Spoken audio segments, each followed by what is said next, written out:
what about the visibility of the reserve pool as well as tokens in circulation? Yeah, Ledger itself will release it once they are connected with us. All the assets, for example, BTC, ETH, or whatever, they will snapshot, but they are as worried as us for the security of it. So basically, they will mask off the middle part of the addresses, but it's a total snapshot from the actual explorers. Yeah, so they will do that process, not us. And that's Ledger, like the manufacturer of Ledger Blue and Ledger Nano X? Yeah, the escrow service that they provide. Yeah, it's a third party. It cannot be us. Yes. Yeah, so for part of the FSL compliance, we need to have these guys. So the liquidity that you will need for the travel, you said that will be created from companies like BitSnap and Cross that you're negotiating with. So how is that relationship now? Okay, so because for us, we want to make sure that in any cases that Jarvis is unable to do a profitable trade, there are other backups. So BitCross, Snap, QCP, all these are our outsourced market makers to actually help us to get a yield. Of course, when you know that if you let someone else do the trading for you, the yield, the comeback itself is not that great, right? But from all of them add together and plus us itself, we are making a very good yield. It's only for a backup process. So it's diversified now. So you do mainly all the trading is done with yourself? Yeah. Would you say 90%, 95%? No, now it's about 70. Yeah. And could we go a little bit into your history just kind of so that we have a better understanding? Because there's lots of various information. You're listed as Chief Technology Officer of several companies. Yeah. But are you a co-founder or co-owner of some of them, like ORI Technology and the YFC Technologies and SQ2 FinTech? Yeah. So if you were to, YFC is a Singapore-based company, which is also a China-based company. SQ2, all of this is a Singapore company. You can find my name in the Accra. So I'm a director and I'm a CTO in all of these companies. So so long history said shortly. I was in Malaysia. I left in 2003, went to Hong Kong to make phones. And I was sent around Korea, Denmark, and China. So in Korea, I was doing phones for Samsung and so on. Then I came back to Hong Kong and then went to Denmark to learn the chipsets. So I was doing Skyworks and the rest that Sony uses at the time. Sony and Ericsson they're using. Then I went on to China. I started a factory with a few partners. We had about 14 lines of assembly lines. We were making about 1 million phones a month to sell throughout the world. So my partners then were from ZTE, Huawei, and all these other funny brands that you can find in those Chinese phones, right? So I was doing a lot of those. And after I left the manufacturing business, I started a mobile software company to develop a game engine. So my game engine is in almost 80% of the phones that is going around the world, which I still have patent for. And it enables all these feature phones to run games without Java. It's total cool stuff. People still like it. Because Java, you have to pay a certain license for it. So ours is way, way cheaper. And after I started this company itself, it's called MaxiTech. a public listed company in Singapore called Chorus 360. The listed company is called the Cloud, bought over my company, and then actually moved to Singapore. And after my contract with them for 2 years is up, I bought my whole team at the time out to start YFC in Singapore. That's why you see YFC.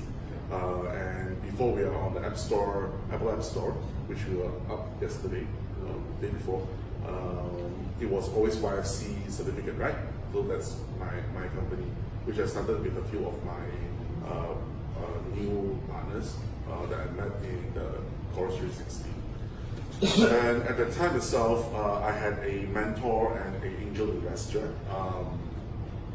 He told me that he wanted to go into fintech, and we joined invested into SQ2, so which you will see my name in the Accra, so Singapore Accra. So we mainly just focus on doing financial technology, wallets, and things like that. That's when we actually started moving into prepaid card systems and things like that. One of the exciting things is we worked with Amex to come up with a system whereby the card itself has a dynamic CVV number. So You put it on Switch. yeah, we have on switch.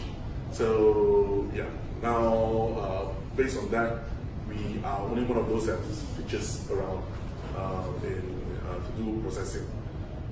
So now we are tier 3 and tier 1. Tier 3 for MasterCard, tier 1 for UnionPay, UPI to be exact, UnionPay International, not the UnionPay, but this is the international side of UnionPay. We are able to brand cards for both of these providers. And yeah, so basically close to 1.5 years, 2 years ago, I went to the blockchain mode and we started. Actually, Electronium came to us to say that, hey, can you help us solve a problem? We cannot get Kryptonite to work on the phone. So Kryptonite works on Monero. Electronium runs on Monero. So the problem with that is we tried to help them port Kryptonite onto the mobile. It did not really work. The phone can just run like for close to half an hour before it dies. And we told them that the only solution is to change everything, to move away from Monero. They did not like that, so we did not follow on with the project. But we did spend a lot of time to understand how to actually build a new blockchain platform that can really run on phones. I remember my first demo for the 4.0 Aura was with a $8 SoC device. It was internet connected to other devices. We had 200 then, and it was just syncing. And I showed my partner then, and he said that, hey, maybe we can sell this. So for the better half of the year, we've been developing this, and you can see it on YouTube how the wallet actually synchronized with each other and things like that. That's with the video of Actually Loud with the Aura technology. Yes. But like all projects that we're not really looking for a investor or ICO. I wanted to give it for free. So, but in order to do that, we need to really have a lot of projects that's on it that can really show off the power of the platform. So we know that we don't have a lot of time because we are racing against EOS, Cardano, and the rest of the other projects that's outside there. That is also really, really cool. All right. What happened then was at that time, WPF came to us to say that, hey, we have a cool tech. Why don't I help you raise funds for it? He wanted to borrow it to do another fork to come up with call me. Yes, oh yes, okay, as well. Let's go. Okay, and we went to a lot of conferences. We talk a lot about that, and from that itself, we actually built a CT on top of the platform. So until now, that's where we are. Because the reason why I asked specifically is that, again, there's a lot of misinformation on the market, and we want to be sure that when we are talking and explaining your role, because this started with the whole big bang science, the partnership between you or CloudToken and WBF kind of dissolving, or you guys going separate ways. Yeah, going separate ways is because we had a different opinion of how the project should run by itself. So there are a lot of details which I am not able to share for the sake of to protect a lot of identities because they are Chinese. All I can say is we want to make it real. We want to make it to be able to use for everyone as transparent as possible. And it is a long-term project as a goal, not as a MG, but as a wallet system. Okay. So you were a contractor of World Blockchain Tournaments on the kind of agreement you've developed with Beta for them, but then you don't have anything to do with the project anymore? Yeah. Okay. I think probably they shut down the site as well, so I'm not sure. And Ora, do you have any plans to have customers that will be using this kind of network? Yeah, first customer is CT, and after CT itself, I will open source it.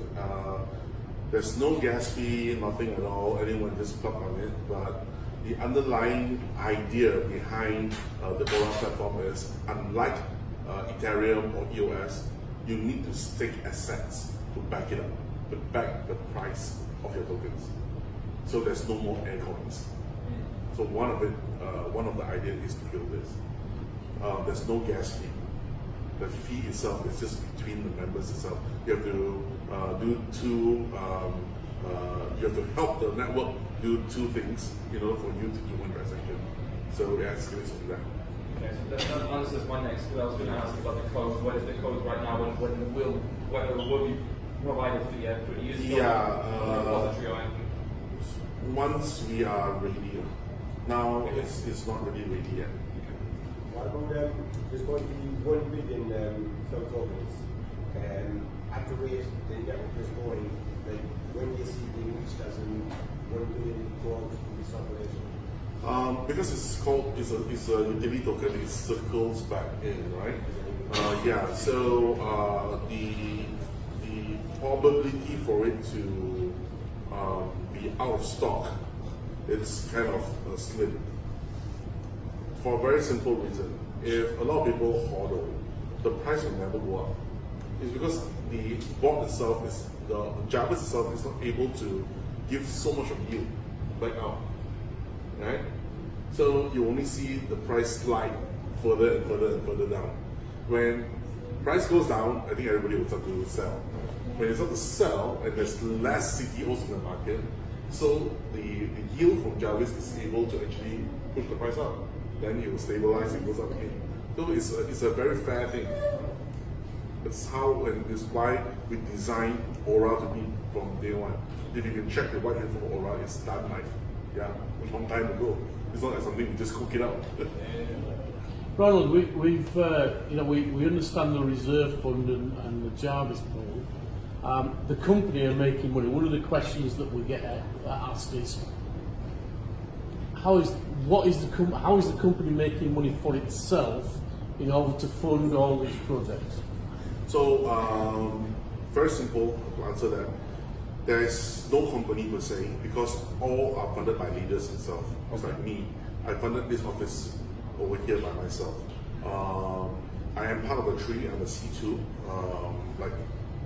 I think some of you guys are higher than me. Okay. So yeah, we're making money off the system as well by investing and also by our own other means. We work with other leaders to actually help us for other partnerships, okay, that we are engaging on. For example, KL Experience Center is going to be the first try that I tried to create an SOP for. And later on, when we move on to either Thailand or Vietnam, to start up an experience center, we'll work with the local leaders who are the biggest over there, maybe Kancha or maybe Simon or whoever, right? We say that, okay, let's figure out a way, three of us, let's start an experience center. Okay, how's it going to be? Same thing, if in Thailand or somewhere else in Hong Kong or anywhere else. Yeah. So ultimately, it's self-funding itself then. It's, Yes. The company's self-funding as it develops and grows. Yeah. Okay. So not like any other projects, which is ICO based. I take all your money and then let's say I collected $100 million. I give you a lot of tokens. I go to Binance. I give Binance 20 million. I list it out there. Then bye bye. Okay, it's all up to you. Go fight for yourselves. Kind of for the eagles and things like that. It's not going to be that. That's why we're never going to be in exchanges. And just on the vocabulary, because when we talked on the messenger, you corrected me when I said that you're exchanging, you said you're converting your tokens into Ethereum. So the word investment, should we be using it at all, or this isn't? How is it classified by the lawyers then? We're still waiting for the word for them to let us say. But they say either you switch or convert is okay. Okay, but now when it comes to the whole project, people moving their crypto assets. Participate is okay, not invest. Okay, so we shouldn't at all be using the word. Yeah. Just to be on safe side. Deposit, I think it's okay. I'm talking about deposit. Deposit, withdraw, all cannot use, it must be sent and received. Over. Okay. So it's terminology question. I mean, those are in the app itself. So we are trying to conform to this list which we got yesterday night, which is like 16 pages long, over 10,000 things, Exciting. words to change, the media. The lawyers really did a lot of work, right? They went through all the Facebook, all the YouTube contents, which video needs to take down, what needs to change to what, and what is there's a lot. So in the next coming weeks, months, Matthew's team will have a lot to do. Very good. You've talked about private keys and obviously getting to that deadline point of the 1st of June. Can you give us any more information of when that's likely to happen? Okay, it's 15 July actually. The private keys are already ready since Yeah. the I know you wanted to get past that security bit, didn't you? Yeah, which we have already passed Yeah. actually. The only thing is there are still a lot of problems on our side whereby when you create your account, sometimes it creates a lot more other things, and some really weird issues happen whereby you have too many 2FAs created, you kind of lost track of what is what. So we're thinking of a better way to let you, or maybe a better education on the user's part, how to classify this. Most of them, when you, let's say you have 16 accounts, right? In your Google 2FA, you must have a way to identify which is which. What we tell them to do is just to use the label of the last 4 digits. But in Google 2FA itself, it's not called a label, it's called email. So everybody starts to put the same email, right? And you see the same thing happen, but all different numbers. So which account is which? So these are the things that, a lot of things, it's not really wrong on our part, but it's wrong on our part that we did not tell the user, hey, this is going to happen. Let's try to use this method. Okay. So we are trying to also rectify and put all this information. So we think by the middle of next month. Yeah. So we think by the middle of next month. Middle of this month, sorry. Oh yeah. Actually, if you're lucky, on some servers you can see that already. It was interesting. I clicked on something about a week ago and it came up privately. Yeah. Whoa! And I'm trying to get back to it. I couldn't find it again. Yeah, it was on, because we are on 180 plus servers now, split between Amazon and Azure. Some of these are not synced properly, right? So you might be one of those that has that. now in the white paper, let's just kind of move on into the nice side. You said that your plan is for the app to eventually look like typical mainstream like Exodus wallets or Atomic or MyCD. How quickly will that progress? Yeah, actually it's progressing very well. Hopefully by, I say, end of August, when we had the 1,000 people event, it's a celebration that we have really reached that goal. So you will actually have a proper interface visual update of the wallet as well? Oh yes, I think those that has been in the event yesterday saw our new UI. Wow. Yeah. Okay. Good stuff. It looks cool. What is your expectation about the opening the experience center in Kuala Lumpur? Come again? What is your expectation about the time to open for the digital experience center? We brought a couple of C3s over this morning.